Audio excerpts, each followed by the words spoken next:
Hindi nila alkalahin na walking possessed nurse, no? Nung isang linggo, may doktor tayo, 31 years old. 300 demons po ang pumasok sa kanyang katawan. No? Specialista, 31 years old. No? Sabi ni Edison, maganda, father. No? Si Edison ay single pa. No?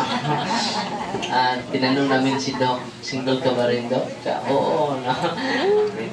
So, ang daming demonyo po at ang sakit ng kanyang kamay dito, hindi mahipo po. Pati yung likod niya, masakit daw. Pero sa awa ng Diyos, sa series of exorcism, 1 week sila dito.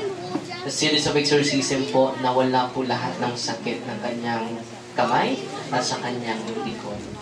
Amen? Amen. At sabi ko sa kanya, Doc, dahil once a semester ka lang pupunta dito para babalik ka na sa trabaho mo. Dahil ang plano niya, mag-retiro na siya, early retirement po. Dahil hindi niya naintindihan. Tatlo ng doktor nilapitan niya, wala pa rin improvement. Pero yung oil at tubig, hindi expensive. No? Tubig, hindi mahal. Di ba? Pinunta kukuha sa gripo natin. Yung olive oil, no? May presyo yung olive oil. Galing sa ibang bansa pa yun. Di ba? Tuwang-tuwa po siya. At bumalik na po siya ngayon sa kanyang pagka-doktor. Sa pag-practice sa more than a month na po, hindi na siya nagtrabaho at hindi niya maintindihan yung sakit niya. Kaya pala, 300 din. Doktor ha? Just imagine ha, doktor.